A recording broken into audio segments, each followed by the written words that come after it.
That's what I'm talking about. Bring back the old Steph Curry. We're going to start off with the man who was the face of the league last year, but has taken a back seat this season. That man would be Steph Curry. Steph Curry for the win, boy. There's this misconception out there that Steph is having a bad season. There's even talk about him being in a slump. Look, that's a tremendous overstatement. Dude was averaging 24 points and 6 assists for a team on pace to win 70 games through December. So for all those speaking of his demise, a chill pill is in order. Hold up, wait a minute. But that's not to say Steph hadn't taken a step back. He's not been the otherworldly, darn near Jordan-esque type player we saw a year ago, but every once in a while, the old Steph emerges. And that's what happened Saturday night against the Los Angeles Clippers. Nailing shots from all over the court, including the half-court line. Steph drilled 9 3-pointers, scored 43 points, and led the Warriors to embarrass their rivals. I don't even know if I can call them rivals right now. The Clippers by 46 points. Damn! It was rewind Steph, and that's the Steph I want. That Steph is better for everybody. The Warriors, the NBA, the fans, heck, everybody except Golden State's opponents. We need Steph to go back to being the focal point of the offense and to stop worrying about helping Kevin Durant fit in. Here's why. The Warriors are better when Steph, not Durant, takes the most shots. Look, for the most part, the Warriors win regardless of who leads them in scoring or takes the most shots. All I do is win, win, win, no matter what. I don't expect Steph to average 30 points a game again, but I do want him playing with the aggressive mindset of a first option scorer. That's because Golden State is virtually unbeatable when he's in attack mode. Over the past 3 seasons, the Warriors win 85% of their games. That's a 70-win pace when Steph takes the most shots. When Durant leads them in attempts, that percentage drops to 75%, or a 62-win pace. Here's something even crazier. When Steph has scored 30 or more over that period, Golden State wins more than 92% of its games. 92%. That gives Steph the highest winning percentage when dropping at least 30 of any NBA player since 1964. Let that sink in for a minute. 1964. I start to think and then I sink.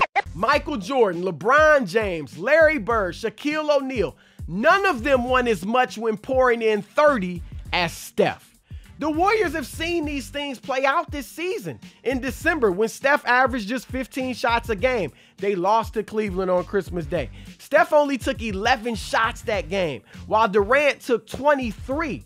After that contest, Steve Kerr gave Steph a pep talk, told him, look, stop catering to Durant and just play your game. Do you? Since then, Steph's averaged a team-high 20 shots a game, and the Warriors destroyed those same Cavaliers by 35 points. This is not to slight Durant, who appears to be the Warriors' best all-around player. But fact is, he's so efficient, he can score just as much as Steph on fewer shots. Durant hasn't shot this little since his rookie season, yet he's still leading the Warriors in scoring. Look, here's the deal.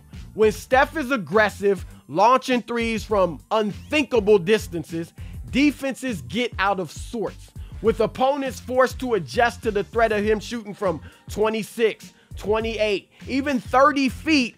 Openings for his teammates become plentiful and the video game begins. Super Nintendo, Sega Genesis. The league needs a magnificent Steph, not just a good Steph. Last season, Steph put on the most awe-inspiring individual performance since Jordan. It was the type of stuff that drew little kids, non-sports fans, even those who had grown tired of basketball back to the sport. Fact is, transcendent talents draw casual fans to the game, which of course helps the sport grow.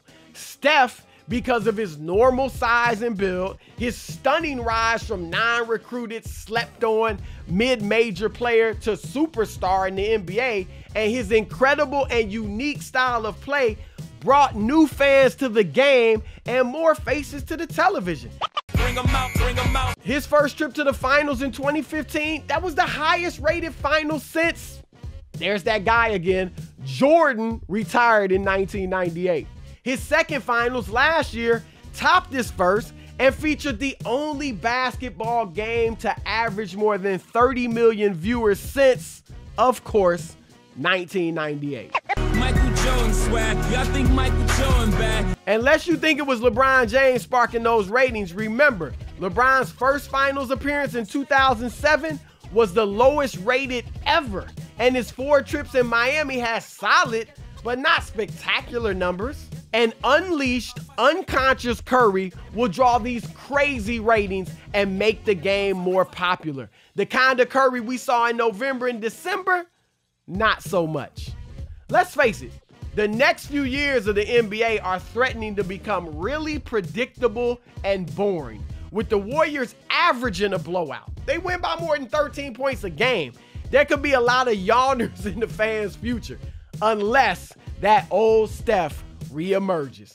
Last season and last Saturday, even with the Warriors up by 25, you wouldn't dare take your eyes off Curry for fear of missing something we'd never seen before. It doesn't matter whose team it is.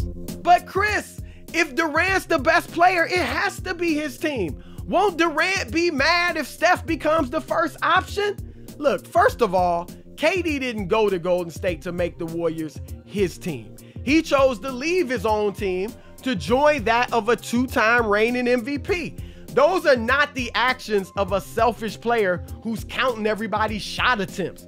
Besides, Durant himself recently called Steph the Warriors' engine and told Steph to be himself and I'll play off you. Perfect. Secondly, the media is far more concerned than players are about labeling a club so-and-so's team.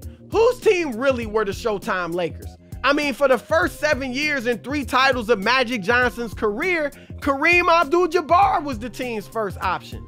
And what about the 2014 San Antonio Spurs, who pounded Miami into submission? They were Tim Duncan's team, but only because of his seniority and stature. He had long ago ceased being the Spurs' #1 offensive option. Dynasties, and that's the goal for these Warriors, are true teams. They don't care about whose team the media says it is. So all of us not affiliated with the other unfortunate 29 of the NBA should be pulling for the return of the old Steph. Besides, as marvelous as he was, that old Steph still left some questions unanswered. Why hasn't he been the same phenomenal player in the finals? Was he injured last year? Hampered by a bum knee?